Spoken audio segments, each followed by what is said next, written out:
എൻ്റെ കർത്താവേ, നിൻ്റെ ഉന്നതമായ നാമത്തെ സ്വസ്ഥം ചെയ്യുന്നു.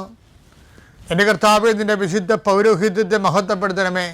കർത്താവ്, തൊഴിലില്ലാത്തവർക്ക് വേണ്ടിയും തൊഴിൽ നഷ്ടപ്പെടാൻ പോകുന്നവർക്ക് വേണ്ടിയും വിസ പ്രോസസ്സിംഗ് ഇരിക്കുന്നവർക്ക് വേണ്ടിയും വിസ പുതുക്കി കിട്ടാത്തവർക്ക് വേണ്ടിയും പ്രാർത്ഥിക്കുന്ന കർത്താവ്, സ്ഥലം വിറ്റുമാറാനുള്ളവർക്ക് വേണ്ടിയും അതുപോലെ തന്നെ സ്ഥലങ്ങൾ പ്രമാണം ചെയ്യാൻ ഭാഗോടമ്പടി പ്രമാണം ചെയ്യാനും വിൽപ്പത്രങ്ങൾ പ്രമാണം ചെയ്യുന്നതിന് വേണ്ടിയും കർത്താവ്, അത് നടപ്പിൽ വരുന്നതിന് വേണ്ടി പോകുന്ന തടസ്സങ്ങൾക്ക് പരിഹരിക്കപ്പെടുന്നതിന് പ്രമാണ സംബന്ധമായ എല്ലാ തടസ്സങ്ങളും പരിഹരിക്കുന്നതിന് വേണ്ടിയുള്ള നിൻ്റെ യാത്രകൾ, ഗവൺമെൻറ് ഓഫീസുകളിലേക്കുള്ള യാത്രകൾ, ആ വില്ലേജ് ഓഫീസിലേക്കുള്ള യാത്രകൾ, അക്ഷയയിലേക്കുള്ള യാത്രകൾ, ഇങ്ങനെ നിനക്ക് ആവശ്യമായ സർട്ടിഫിക്കറ്റുകൾ നേടിയെടുക്കാൻ വേണ്ടിയുള്ള നിൻ്റെ തത്രപ്പാടുകൾ എല്ലാം ഞാൻ അനുഗ്രഹിക്കട്ടെ. ഏതെങ്കിലും നിയമപരമായിട്ട് നിനക്ക് നിൻ്റെ ജീവിതം വീട് വെക്കാൻ പറ്റാതിരിക്കുക, പെരമേയാൻ പറ്റാതിരിക്കുക, അങ്ങനെ എന്തെല്ലാം തടസ്സങ്ങളുണ്ടൊക്കെ ഉണ്ടെങ്കിൽ പിടയ്ക്ക് നമ്പർ കിട്ടാതിരിക്കുക, അങ്ങനെ എന്താണ് നീ അനുഭവിക്കുന്ന പ്രയാസങ്ങൾ?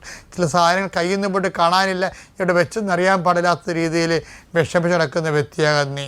ചിലപ്പോൾ കൈ കഴിഞ്ഞ് വിട്ടുപോയ പണം തിരികെ കിട്ടാൻ യാതൊരു മാർഗ്ഗമില്ലാത്തത്, അങ്ങനെയുള്ള സത്യങ്ങൾ മറ്റുള്ളവർ അറിഞ്ഞു കഴിഞ്ഞാൽ നിനക്ക് ഭീഷണിയായി തീരുമ്പോൾ നീ വിറങ്ങലിച്ചിരിക്കുന്ന വ്യക്തിയാകാം. കർത്താവ് നിന്നെ ഈ നിമിഷം അനുഗ്രഹിക്കുന്നു.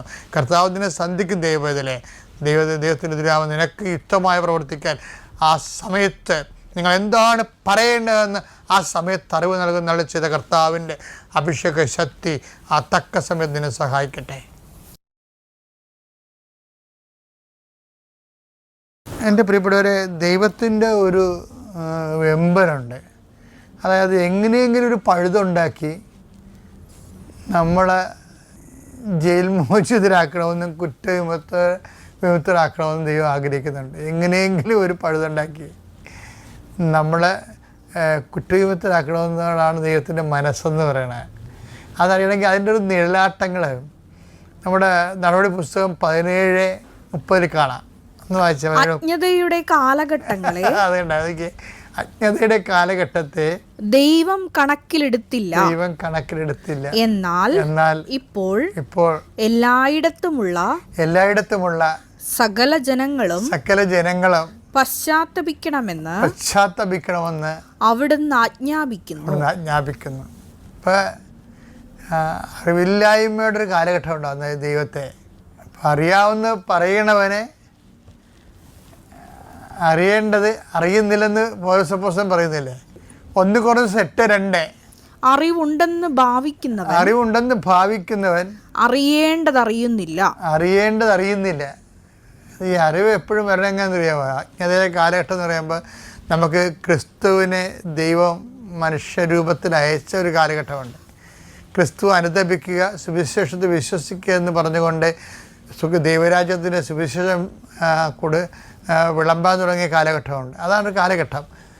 അതിക്ക് മുമ്പുള്ളതാണ് അജ്ഞതയുടെ കാലഘട്ടം എന്ന് പറയുമ്പോഴും ഇതിലൊരു സെക്കൻഡ് സ്റ്റെപ്പ് വരുന്നത് എങ്ങനെയെന്ന് വെച്ച് കഴിഞ്ഞാൽ, ഈ അറിയാമെന്ന് വിചാരിക്കുന്നവൻ, അജ്ഞതയുടെ കാലഘട്ടം അറിയാത്ത കാലഘട്ടമാണല്ലോ.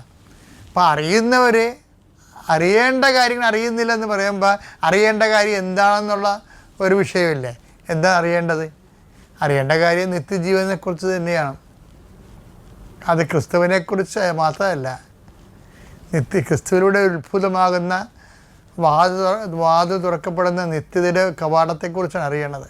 യോഹന്നാൻ 17:3 ഏക സത്യദൈവമായ അവിടുത്തെയും അങ്ങ് അയച്ച യേശുക്രിസ്തുവിനെയും അറിയുക എന്നതാണ് നിത്യജീവൻ. അറിവുണ്ടെന്ന് പറയുന്നവൻ അറിയേണ്ടത് അറിയുന്നില്ലെന്ന് പറയണത് ഈ അറിവാണ്. എന്താണ്? നിത്യജീവന് നമ്മളെ സഹായകരമായ രീതിയിൽ യേശുക്രിസ്തുവിനെക്കുറിച്ച് അറിയണം. യേശുക്രിസ്തുവിനെക്കുറിച്ച് വേണമെങ്കിൽ നമുക്കൊരു 100,000 വോളിയംസ് എഴുതാൻ പറ്റും.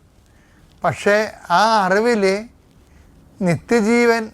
നിത്യജീവന് വേണ്ടി യേശുക്രിസ്തുവിനെക്കുറിച്ച് അറിയുന്ന അറിവാണ് പിതാവ് ആഗ്രഹിക്കുന്ന അറിവെന്ന് പറയണത്. ഇതറിയാത്ത കാലം അജ്ഞതയുടെ കാലം തന്നെയാണ്. ഈ അജ്ഞതയുടെ കാലഘട്ടത്തിൽ ദൈവം കണക്കിലെടുത്തില്ല ചില സമയത്ത് നമ്മുടെ തെറ്റുകളെ. എന്നാൽ ഇപ്പോഴേ എല്ലായിടത്തും കൂടെ എല്ലാവരും അനുദപിക്കണം. എല്ലായിടത്തും കൂടെ എല്ലാവരും എന്ന് പറയുമ്പോൾ ക്രിസ്ത്യാനികൾ മാത്രമല്ല, ക്രിസ്തുവിനെ ലോകത്ത് കൊടുത്തിരിക്കുന്നത് ലോകത്തിന് മുഴുവനായിട്ടുള്ള അനുതാപത്തിന് വേണ്ടിയാണ്. എല്ലായിടത്തുമുള്ള എല്ലാവരും അനുദപിക്കണമെന്ന്. എന്തിനാണ്? അവിടെ പാപത്തെക്കുറിച്ച്. കാര്യം എന്താണ്? മറ്റൊരു ക്രിസ്തു ഇല്ലാത്തത് കൊണ്ടാണ്.